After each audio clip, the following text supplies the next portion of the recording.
Hello everyone, I'm Saptarshi, and in this video we will discuss the problems from Codeforces Educational Round number 131. So let's get started. We start with problem A, grass field.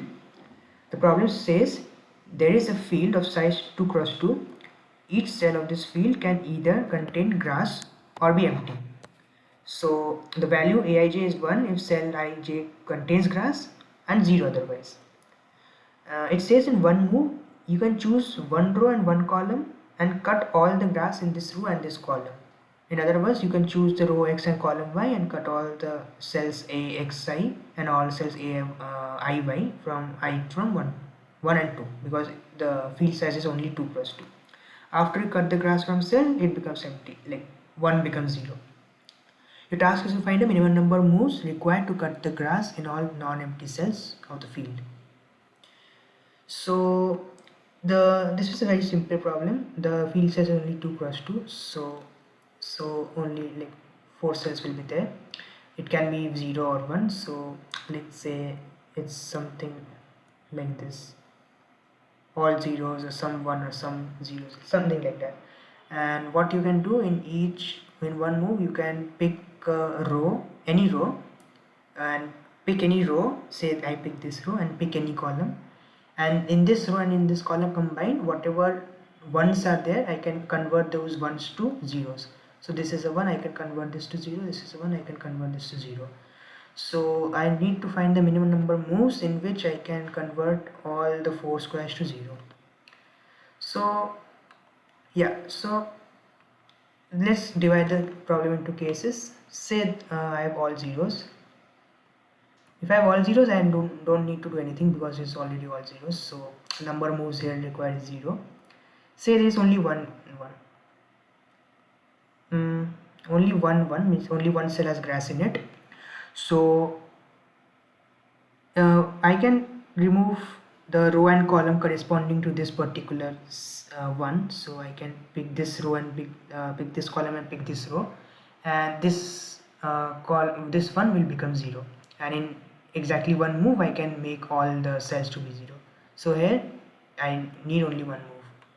Suppose there are two ones, right? So two ones, say it is like this. There are two possibilities, either they're in the same row or same column or opposite. So suppose the two ones are like here. What I can do, I can pick this column, pick this row. In exactly one move, you can see all this one and one, all this one will turn to 0. So in one move I can do this. Another possibility is that the ones are in diagonally opposite way. In this way, what I can do, I can pick this particular row and pick this particular column. So this one will turn to 0, this one will turn to 0. So in here, this case also, I can turn the entire grid to be 0 in one move. So this is all about having two ones in the grid. Say another thing is like the two ones are in the same row, but that case will be exactly similar as two ones in the same column. So let's move to next case, which is 3 ones. So it can be like this, and the other cases will be symmetric. So in this case, what we can do, I can pick this column, I can pick this row. So exactly one move, I can convert all of them to 0.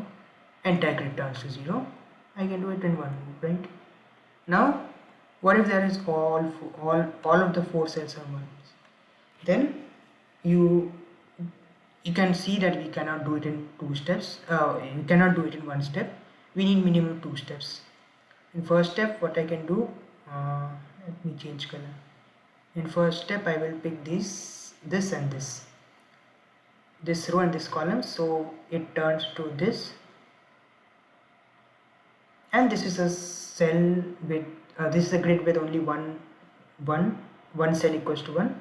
So this will take another step to turn to all zeros. So in total you need 2 steps, right? So there are three partitions of the problem. One, all the cells are 0, then you need no steps, no moves, 0 moves. Or else if all the cells are 1, then you need 2 moves. If anything apart from that, in all here you need only 1 move. So this is the logic. Let me show you the code for this. So yeah, I am just taking the input. I am just calculate a sum of all the values of the cell. So if sum equals to 4, which means that all the 4 cells are 1, then I will print 2. Else if sum is 0, that means all the cells are 0, then I am printing 0. If otherwise I am printing 1. I can do it in one step. Let's move on to problem B, permutation. It says, recall that a permutation of length n is an array where each element from 1 to n occurs exactly once. For a fixed positive integer d, let's define the cost of permutation p of length n as a number of indices I such that pi times d is pi plus 1. Like ith element times d will give you the next element. So number of such indices I will be the cost of the permutation for a fixed integer d. Example is also given, say like d3 and p is this. So the cost of this permutation is 2 because there are 2 indices. See this index 2 times 3 is 6, which is the next index, and here 1 times 3 is the next 3, which is the next element. So for d3 there is the cost of this permutation is 2 because there are 2 such indices. So your task is to find for a given n will be given to you. You have to find a permutation and the value d with maximum possible cost. So you have to find a d, and corresponding to d we have to find a permutation p which will give us the maximum possible cost. So if there are multiple answers, print any of them. So first of all we have to find the d, right? So first question which arises is what d to pick so that the cost is maximized. So you need to observe that if you pick d very large, like let's try out some things, like if d is 5, say you can do 2, then after that you want a cost, so d is 5, so you can take 10. If you want another from here, then 10 times 5 is 50, and then 50 times 5 is 250, and so on. So the numbers are increasing pretty fast, right? But you have to find a permutation only of size n. So you need to restrict these numbers as small as possible. So what you can do to restrict these numbers? You can decrease d, right? But you can't decrease d too much. You can decrease d to where at max 2, d has to be greater than equal to 2, right? D can't be 1 for obvious reasons because it won't remain a permutation any longer.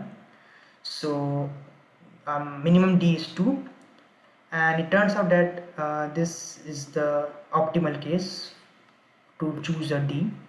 So when d is 2, what will happen? Say like we have to find a permutation of length n, right? So let me just enumerate the numbers: 1 2 3 4 5. Say let's say n is 7. N is 7. No, let's take n as 10. Something like that. Now d is 2. Now what I can do? I'll pick 1, the smallest element. Then next element I will take as 2, because this I will be considering this as an index where pi times 2 is the next element. 1 times 2 is 2, which is the next element.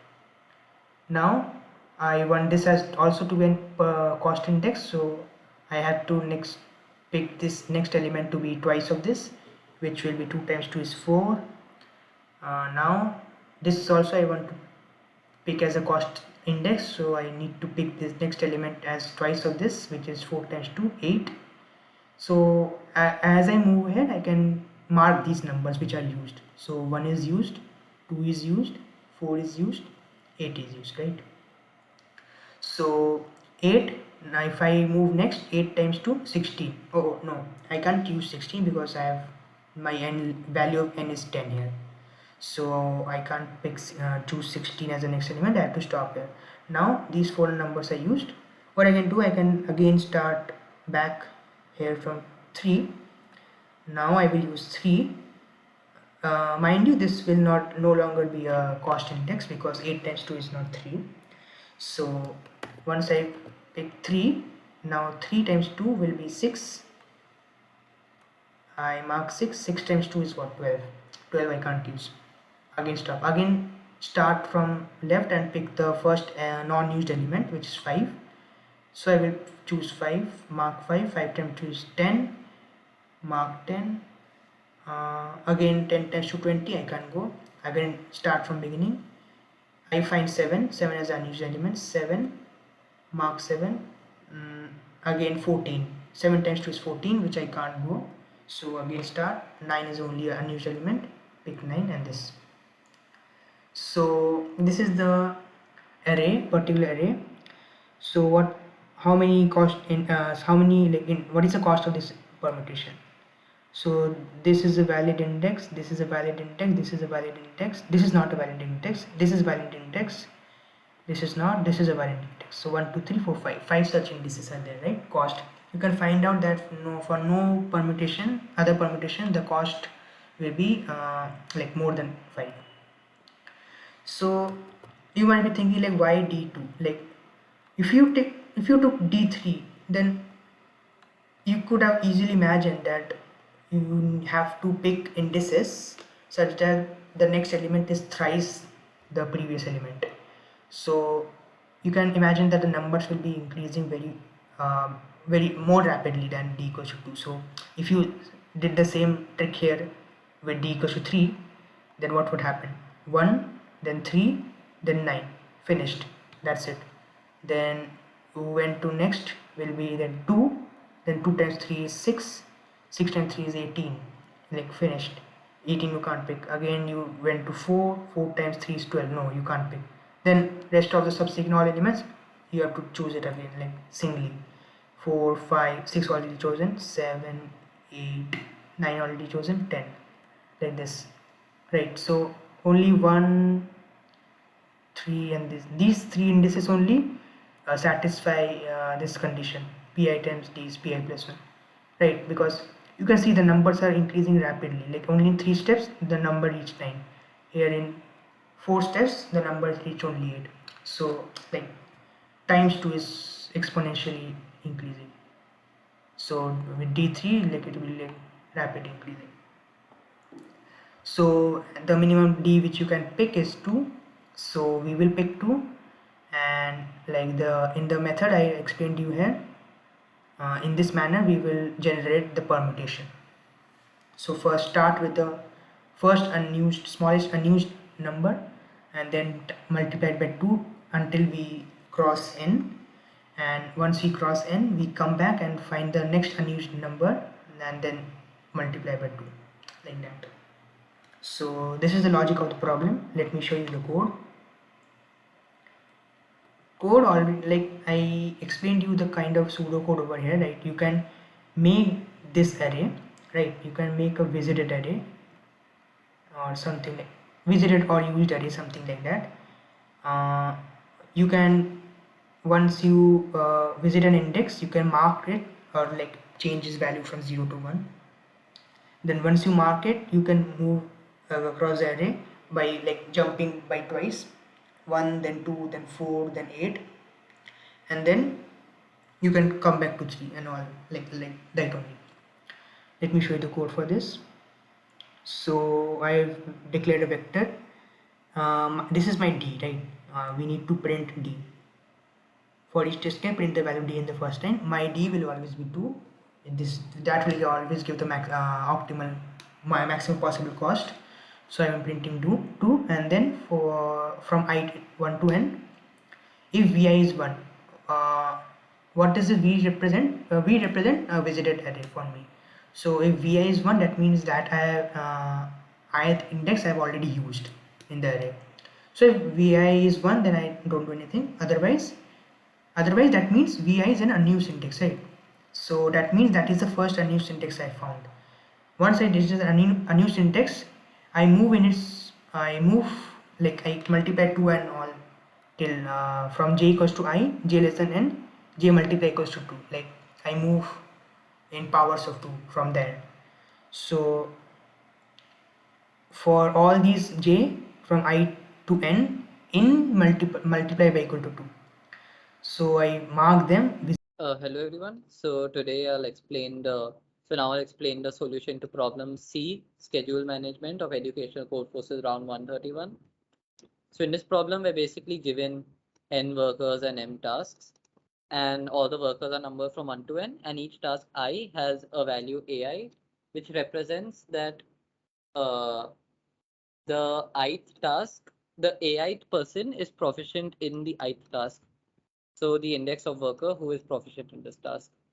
So uh, and also every task should have a worker assigned to it. And if a worker is proficient in the task, they complete it in 1 hour, or else they would complete it in 2 hours.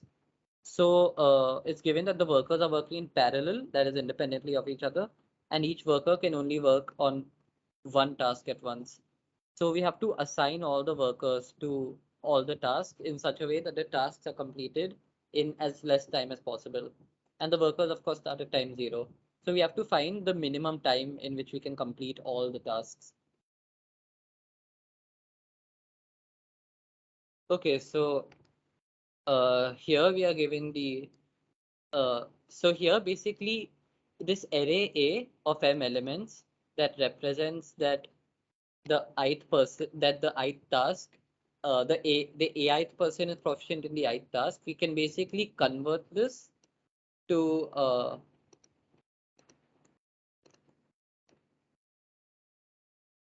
yeah. So we can basically convert this array A of m into another array B of n, such that like how in AM A of I represents that the ith person is proficient in the ith task. Over here, B of I will represent that the number of tasks that the ith person is proficient in. So the way we can convert this array AM to an n dimension to an array Bn would basically be every time for some I, when we scan AI, we can just do like B of A of I plus plus and initialize all Bi to 0. So after we do this, we would basically get the total number of tasks that the ith person is proficient in stored in BI. So that's just one way to kind of convert this array A to an array B. Okay, so what do we do now that we have this array? So first, let's just work through a few examples. So let's say our array B is initially given as 1, comma, let's say 5, comma 7. That is the first person proficient in one task, the second person proficient in 5 tasks, and the third person proficient in 7 tasks. So one way we could allocate the task is, of course, let everyone just do all the tasks that they are proficient in. So in that case, this person would take 1 hour to do all his tasks. This person would take 5, and this person would take 7, and hence our total time would be 7. But here we can see that we don't have to give everyone only tasks they are proficient in. Like how the third person has a lot more tasks than the first person, we could have given some of his tasks to the first person instead. So let us say we gave like 2 of his tasks to the first person. So then the first person would basically so then in that case the first person would do one task that he is proficient in, but on top of that he would also do 2 more tasks. And he wouldn't take 1 hour for those tasks each, but he would instead take 2 hours since he isn't proficient in them. So he would take a total of 1 plus 2 plus 2, that is 5 hours. The second person would take 5 hours since he's only doing tasks that he's proficient in. And the third person, now he isn't doing 7 tasks anymore. He's only doing 5 tasks and he's proficient in all those tasks. So he would also take exactly 5 hours. And hence here our total time is minimized to 5. So one key thing we can kind of observe here is we don't have to give everyone only tasks that they're proficient in. We can kind of allocate tasks from people who have many tasks they're proficient in to people who aren't proficient in those tasks and to people who might have lesser tasks than others. So now what would be the optimal way to divide these tasks? How do I give tasks from people who have a lot more tasks than others to people who have less tasks than others? So one thing we can notice in this problem is, like let's say in our array B of n, we have some I and j such that say bi is such that bj is greater than even bi plus 2. So that means bj has more number of tasks that he's proficient in than bi, but not just more like plus like more than the number of tasks bi is proficient in plus 2. So in this case, we can always, if there exists a difference of greater than 2, we can always allocate tasks from the person who has the greater number of tasks. So hence, in this way, the person who has the ith person would not just have would take bi time to take the task that he's proficient in, but he would also take 2 hours to do the task that is given to him by the jth person, and the jth person would take bj time to do all the tasks that he's proficient in, but he's not doing all the tasks he's proficient in. He's giving one to bi, and hence he would take 1 hour less. So basically, the minimum of these two things would generally be less than the minimum of these two things. And hence, if the difference of number of tasks between two people ever varies by more than 2, we can always give tasks from the person with the higher number of proficient tasks to the person with the lower one, so that the difference becomes within 2 of each other. So that is a kind of way to minimize when we have like only 2 people. Now, how do we do this when we have like n people, like a general n number of people? One way we can analyze this is, let's talk about a specific time t. How can we allocate tasks to people such that everyone takes less than equal to t time to do that task? So let's say we find some bi such that bi happens to be greater than t. And we want to finish this whole process in t time, like no matter what. So in this case, what we could do is we could uh, take away bi minus t time, bi minus t tasks from the ith person, so that he has only t tasks and does t of his tasks in t time. And we can kind of add this bi minus t to some total value which we would initialize to 0. So we have some total value that we initialize to 0, and this total would keep a count of like kind of the excess number of tasks that people have, so that they can allocate those tasks later on to people who have less than t tasks. Now what about some other I such that bi is, or let's just call it j. What about some other j such that bj might be less than t? So we might have some excess in our total, which would be a summation of all people with task greater than t of like bi minus t. So now we can allocate these excess tasks, which would be stored in total, to these people who have a total number of tasks less than t, so that their total time gets something close to t.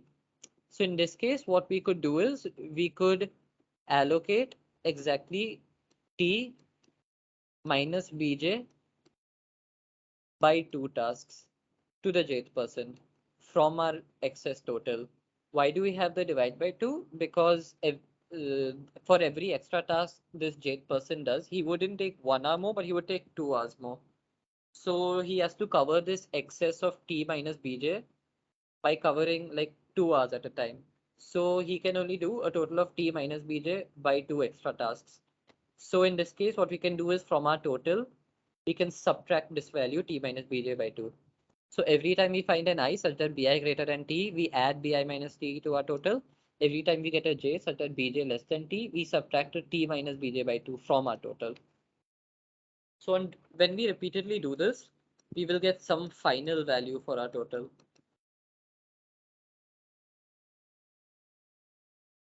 So now we have three cases.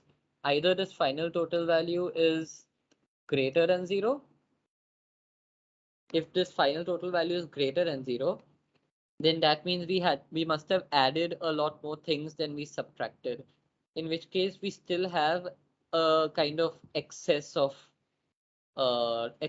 tasks basically.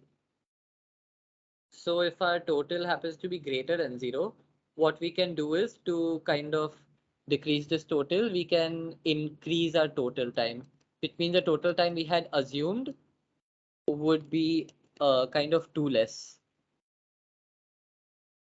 And hence we can increase this time so that the allocation is so that we can do like a more proper allocation of tasks. And in the case our total happens to be less than 0, in this case it would mean we must have subtracted more things from the total than we added, and hence we must have kind of expected these j people to do more tasks than we actually have in our total, and hence that would be kind of so hence we would kind of have we would kind of take more time than we actually require, and hence we can decrease our time in this case. So we can kind of optimize our time a bit. So if total is greater than 0, we can increase the time, and if total is less than 0, we can decrease the time. So this might kind of make you think along the lines of binary search. Since our if some for some total we have a total greater than, for some time t we have a total greater than 0, then on increasing the time, then on decreasing the time, our total would increase even more, and hence we kind of can neglect all those times that are less than that time. So because of that kind of monotonic behavior, we can use binary search in this problem. So here, if we just have a look at the code, here basically I scan my n and my m. If my and I in my array an, I will store the total number of tasks that the ith person is proficient in. I do that by for every I from 0 to m minus 1, I scan an integer k, which represents that the kth person is proficient in the ith task, and I do a k minus 1 plus plus. The reason I do k minus 1 is because of 0 indexing rather than 1 indexing. And then in my maximum variable, I'll basically store the maximum out of all the values of AI. So now, for the sake of binary search, I initialize my L to 0, I initialize my R to max, and I initialize my middle value to L plus R by 2. The reason I initialize my R to max is because I cannot finish, because like in the worst case, if everyone has a total number of tasks they're proficient in as max, I can finish all the tasks in max time. So now I do a binary search while R minus L greater than 1. I do this check. Now, if I'll just show you really quick what my check function is. In my check function, I take the array A, the integers n, and the integer t. T represents the time. And I initialize my total to 0. And what I do is int I is equal to 0, I less than n I plus plus. If my t happens to be greater than ai, then what I do is I subtract t minus ai by 2, which I discussed here. I would allocate excess tasks to that ith person. And if my, or else if my ai happens to be greater than equal to t, I add ai minus t, which is I take an excess number of tasks from the ith person and give it to that total. So now here, if my check is true, which means if my total is less than equal to 0, then that means my time t would be a bit too high and I would like to decrease it. So in that case, what I would do is r is equal to mid. Or else if my check happens to be, if my total happens to be greater than 0, what I do is L is equal to mid. And then I do mid is equal to L plus R by 2. That's just a classic binary search. And once I'm done with this process, my variable R would basically store the the optimal time in which all these tasks can be completed. So that's basically the code for problem C. So now if we just move on to problem D.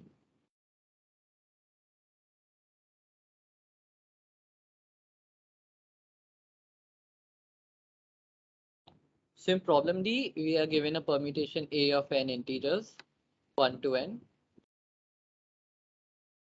And basically, like Monocarp has calculated an array of integers b of size n, where bi is equal to floor of I by a of I. So here, for example, if the permutation A is 2, 1, 4, 3, so then I by a of I would be like 1 by 2, 2 by 1, 3 by 4, and 4 by 3, which would be 0, 2, 0, 1. So that would be our b. So now in this question, basically we are given the array B and we have to find a possible array A, which is a valid solution, which can generate this B by following this procedure. That is, we are given the array B and we have to find the array I such that for all I, Bi is equal to floor of I by Ai. So now, basically in the input, we are given the integer n and we are given the array B. So now how can we find an optimal an array AI which can generate this array B by following this procedure? So what we can do is basically, for now, let's just write the basic equation given here. We have Bi is equal to floor of I by AI. So we're given Bi is equal to floor of I by AI. So if Bi is equal to floor of I by AI, then that must basically mean that our I by AI must lie between Bi and Bi plus 1. That is, I by Ai must be greater than equal to Bi and less than Bi plus 1. This is the condition so that the floor becomes equal to Bi. Because if I by I happen to be greater than equal to Bi plus 1, then the floor should be at least Bi plus 1. So now from this, we can basically simplify this equation a bit more. We can multiply Ai on both sides and we can say Ai into Bi must be less than equal to I, or in fact better, we could take the reciprocal. So if we take the reciprocal of I by Ai, we get Ai by I. And since we take the reciprocal here, this greater than equal to would become a less than equal to. And we will get 1 by Bi. And similarly here, since we're taking reciprocal, the less than equal to will become a greater than. The less than will become a greater than. And we get 1 by Bi plus 1. So now if we simplify this a bit more, if say we multiply I on both sides, I'll just divide the page here. If we multiply I on both sides, we can get I divided by Bi plus 1 is less than Ai, which is less than equal to I divided by Bi.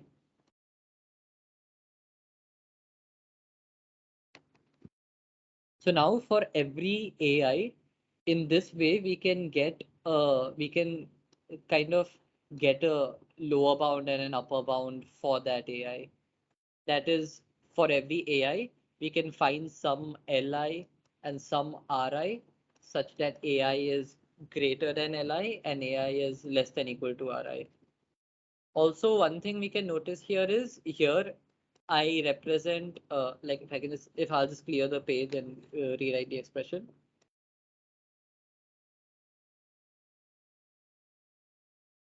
I divided by Bi plus 1 less than Ai less than equal to I by Bi. So here what I'm doing is the actual division, not the floor division. But if instead of this, I took the floor, so I know that the floor of this must obviously be less than equal to the value itself. So since I know AI must be an integer, I can kind of use the use the natural floor division in C++ and kind of lower bound this AI by floor of I of bi plus 1 rather than I divided by bi plus 1 itself. Similarly, I can say that if AI happens to be less than equal to I by bi, then it should be less than equal to its floor. Uh, just a second.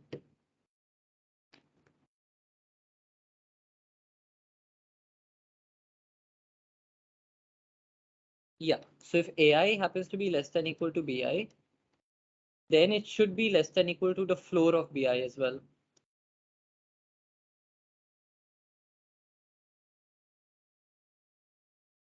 Sorry. Because so in this way, I kind of don't need to worry about taking the floor of these expressions, and I get these kind of slightly stronger bounds. So now basically what I can do is I can call this floor of I by bi as some ri, and I can call this floor of I by bi plus 1 as some li. Also, one thing worth noticing here is our bi could also have a value of 0, um, but in case bi has 0, we can kind of treat that as a corner case, and we can say AI, we can kind of say AI would be less than equal to n in that case, since like putting bi is equal to 0 would kind of lead to this being infinity. Rather than saying AI less than equal to infinity, I can put a stronger bound of AI less than equal to n. So that's kind of a corner case that we'll talk about later when discussing the code. So now that I have done this, I have a sequence of LIs and a sequence of RIs such that AI must lie between this LI and RI. So now that I have basically kind of simplified a problem, so now basically simplify the problem to given an array, given like an array L of n and R of n, I have to kind of allocate, I have to kind of create a mapping of integers such that AI would lie between L of I and R of I, and also every AI appears only once, and like all these AIs happen to be a permutation from 1 to n. So now how do I generate a permutation from 1 to n? Basically, what I can do is uh, like basically my permutation would at some position have the number 1, right? In fact, you would have the all numbers from 1 to n. But for now, let's specifically talk about the number 1. So also we know that these LIs and RIs would be between 1 to n. So if I want to find some I such that AI is a valid candidate to be 1, what I would need is I would basically need Li to be 1, and Ri can be anything greater than equal to 1. So what I can do is basically for all I such that Li is 1, for all I such that Li is 1, I uh, basically kind of separately look at all I such that Li is 1, and I ignore the i's such that Li's would be greater than 1. And for all of these Li's, uh, let's say there's L1, L2, L3, and let's also say L4. And let's say L2 and L3 happen and L4 happen to be 1. And let's say I also have an R1, R2, R3, and R4 such that, okay, let me say L1 is 2, and let's say R1 is some value 3, R2 is 5, R3 is 4, and R4 is 9. So I just took some random values here. So for forming the number 1 in the permutation, that is for AI being equal to 1, we only have these three possible candidates, since only these L's have value equal to 1, and L2 can't possibly, I mean, the first element of the array can't possibly be 1, because because that would because the first element of the array should be greater than equal to 2. So in that case, basically, out of these three values, I have to basically choose out of these three. So now that I know Li is, or L2, L3, L4 is 1, also one thing I just want to consider, or I just want to mention, is that here AI is less than equal to Li, and greater than equal to Li, and less than equal to Ri. I think initially I had only assumed less than Ri and not less than equal to Ri, but I can always decrease Ri by 1 and make it equal to. So here Li and Ri are both inclusive. So here, which I would be most appropriate to choose to create this permutation 1 in the array AI? I can choose either one of these. Since the L's are identical as 1, I have to look at the R's to choose which one is like a valid index such that AI could be 1. So here, basically, I could choose either 5 or 9, or I could choose 4. But we see that choosing 4 is much better because that leaves a bigger range that we could possibly use in the future. That is basically L3 to R3 is 1 to 4, L2 to R2 is 1 to 5, and L4 to R4 is 1 to 9. So if I took A2 to be the value 1, then basically later on I might have some value 5 that I can't kind of, or later on I might have, even like, let's say I choose A2 to be 1, that is this like L2 comma R2 corresponds to that 1 in AI, and then later on I choose some uh, like I choose this interval to be for that 2. So then basically, like, the optimal way would always be to choose the interval which has the least length, right? Because in that case, we always have a bigger interval that we could use later on. So in that case, the best way to choose would be, given all these Li's such that Li is equal to 1, choose the I such that Ri is minimum. That is, in this case, this one right here. And then we can kind of eliminate this. And then later on, when we so then next, once we're done with that, when we want to talk about the index I such that AI is equal to 2, again there are multiple valid candidates for this. Since L3 we have chosen for 1, we can choose either like A1 to be 1, or A2 to be 1, or A4 to be 1. Sorry, I meant 2. We can either choose A1 to be 2, or A2 to be 2, or A4 to be 2. So in this case, basically, since all of these L's are less than equal to 2, and all of the R's happen to be greater than equal to 2, I can choose any one of these three. But again, as I mentioned, in the case when I was talking about which of the AIs could be 1, the best way to choose out of these three would be the one which has the minimum value of R. That is here R1. So over here, I would have my L1 to R1 corresponding to that interval such that like A1 is 2. So every time it would always be optimal that out of all the possible L's that allow this value to choose the R that's minimum, because then we kind of have bigger intervals that we could use for later. Basically, that's the basic idea. So now as for the coding part, um,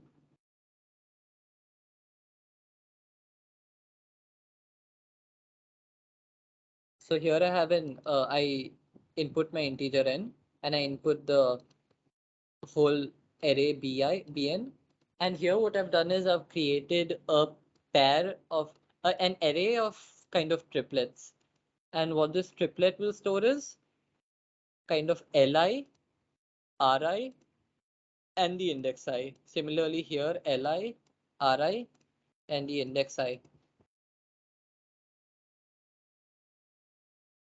So here basically I've shown how we can construct li and how we can construct ri. And this is basically the corner case I was talking about. If bi happens to be 0, then we take n. The reason I took n minus 1 here is because of zero-based indexing. From the initial values of li and ri I had initially shown, I have subtracted 1 from each of them because of the zero-based indexing. So then now that I've created all these triplets, what I do is I sort it, and this will sort it as per the value of li. That is, whichever has the least li, those will be considered first. Those would be uh, like it'll be an increasing order of li's in the pairs, in the array of pairs. So now what I do is I initialize this variable k to 0. I'll tell you later what that k is. And then I have an int answer. And also one more thing. Over here, I have created a multi-set of pairs. And here in this pair, I'll be representing some ri and some I. I'll talk about that in a bit. And then what I do is I ran a for loop. I is equal to 0, I less than n, I plus plus. Here I will keep looking at every number from 0 to n minus 1. Again, I had explained using 1-based indexing, but here I'm using 0-based indexing. So for 0, I'll check all possible candidates I such that AI could be 0. Similarly for 1, 2, 3, dot, dot, dot until n minus 1.